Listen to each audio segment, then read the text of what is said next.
Olá pessoal do nono ano, tudo bem com vocês? Eu sou o professor Pedro e hoje teremos mais uma aula de história. Vamos lá? Na última aula, nós aprendemos sobre o período que ficou conhecido como Belle Époque brasileira, na qual as principais cidades do país passaram por um processo de modernização. No entanto, essas mudanças beneficiaram apenas uma pequena parte da população.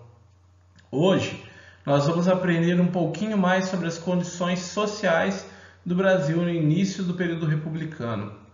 Para que vocês possam acompanhar, peço que abram o caderno 1 na página 200, ok? Nós vamos partir do tópico Os Excluídos da República. Vamos lá? Para as oligarquias, a república significou o acesso direto ao poder, sem intermediários. A partir de então, elas passaram a usar o Estado para ganhar mais dinheiro, mudar o perfil das cidades e levar uma vida ao estilo europeu. Mas e o restante da população brasileira? Né? Os trabalhadores rurais, os operários da nascente indústria, os empregados do comércio e dos serviços urbanos. Como que estava para eles, né? Como eles participaram desse novo regime republicano? Vimos que a grande maioria dessa população foi excluída do direito ao voto.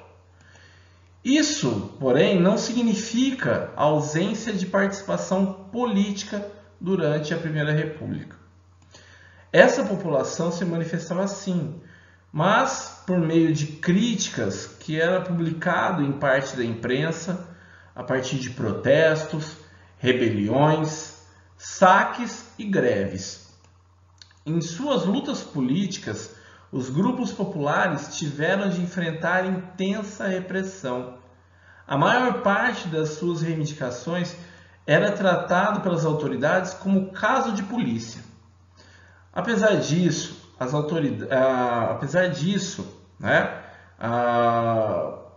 as pressões populares, mesmo sendo tratadas como caso de polícia, continuavam. Né? A gente tem que ver que muitas vezes, né, terminavam em tragédia e em outras resultavam até em atendimento de parte das reivindicações, ok? Aos poucos isso foi enfraquecendo as velhas oligarquias que dominavam o poder. Né? Agora nós vamos conhecer alguns desses movimentos populares durante os primeiros tempos da República. Esse mapa que vocês estão vendo nesse slide, né, ele está na página 201, ok?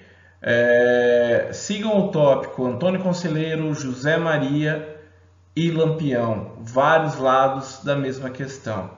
Né? Nós vamos falar sobre três movimentos que têm esses três líderes, né? Que têm forte representação entre os mais carentes, né? Nesse contexto histórico e em diferentes locais, né?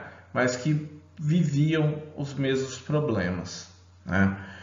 Percebam aqui nesse mapinha, em vermelho, nós temos a região do Contestado, né? Que faz referência a esse líder, José Maria, que é da última imagem abaixo, né? Que ao redor está em vermelho. Né? A imagem do meio aqui, que representa a região de Canudos, né, que vocês podem ver no mapinha que está com a setinha laranja, ok? E em verde o cangaço, né? Então aconteceu em diferentes regiões, porém, né, problemas parecidos. A República não melhorou a vida de milhões de camponeses que viviam no Nordeste do país. Tá? Nós temos que entender que as secas frequentes agravavam ainda mais a crise econômica provocada pela decadência da produção de produtos como açúcar, né, e outros produtos da região Nordeste. Milhares de camponeses nordestinos migravam para outros pontos do país em busca de ocupação e de melhores condições de vida. Plantações de café no Sudeste e a exploração da borracha na Amazônia eram destinos frequentes para esses imigrantes. Né? Os que ficavam no Nordeste, em sua terra natal, além de conviver com extrema miséria, tinham que suportar a exploração dos grandes proprietários e coronéis que dominavam o Nordeste, certo? Essa população miserável e superexplorada procurou diminuir seu sofrimento, ora seguindo líderes messiânicos, né, e construindo comunidades alternativas, ora se unindo a grupos de criminosos, certo? O que seria um líder messiânico, né? Esses líderes são pessoas que se auto-identificam como Messias, como se fossem profetas, como se fossem enviados de Deus, e fazem pregações para alcançar a salvação da humanidade, né? Então eles andam pregando a salvação, né? E as pessoas que estão em situação de maiores dificuldades, de miséria, acabam encontrando conforto nesses líderes. Ok? Vamos conhecer um pouquinho melhor sobre cada um deles. O primeiro movimento que vamos ver é em Canudos, né? Guerra e Massacre. Um dos principais movimentos messiânicos brasileiros ocorreu no final do século XIX, certo? Sob a liderança de um beato. O que é um beato? Um pregador religioso. O nome dele era Antônio Vicente Mendes Maciel. Ele tinha nascido no interior do Ceará e atravessou o sertão nordestino ajudando pessoas pobres, organizando rezas, incentivando os sertanejos a construir igrejas, cemitérios, reservatórios de água. Ele era conhecido como Antônio Conselheiro. Ele pregava os princípios católicos em uma linguagem fácil, né, que os sertanejos entendiam. Ele ficou muito famoso por ser considerado um milagreiro. E isso passou, então, a atrair fiéis de todo o Nordeste do país, que buscavam seguir ele. Em 1893, Conselheiro e seus seguidores fundaram às margens do rio Vaza Barris, em uma região conhecida como Canudos. Eles fundaram o povoado de Belo Monte. Lá, eles organizaram uma comunidade rural religiosa, em que cada trabalhador era dono do que produzia, mas também colaborava com o grupo, doando parte de sua produção para um fundo em comum, uma doação para aqueles que não tinham condições de trabalhar na terra. Nesse povoado não havia cobrança de impostos. Aos poucos, o povoado atraía mais camponeses, mais e mais camponeses. E chegou a ter cerca de 10 mil pessoas, que deixavam fazendas da região para viver lá em Canudos. Obviamente, isso descontentou os fazendeiros da região, que sentiam-se ameaçados, certo? Pois além de perder a mão de obra, eles temiam que esse movimento servisse de exemplo para o surgimento de outras comunidades igualitárias. Assim, eles iam acabar ficando sem trabalhadores para as terras deles, né? O governo estava preocupado principalmente com as críticas que os membros dessa comunidade tinham com o governo republicano. Para Antônio Conselheiro e seus seguidores, quando o Brasil se tornou república e separou religião e governo, isso era uma obra do anticristo, certo? Era algo do pecado. Então era algo bem errado. Fazendeiros e governo estadual e federal se uniram para destruir Canudos, né? Eles enviaram expedições militares ao povoado. As 3 primeiras expedições foram derrotadas pela população local, que estava armada com pau e pedra, né? Mas eles conheciam muito bem o território que eles estavam batalhando. A 4ª expedição do exército foi formada por 14 mil homens, fortemente armados, provenientes de todas as regiões do Brasil. O ataque ao povoado durou mais de 3 meses e, depois de tanto esforço, eles conseguiram destruir Canudos.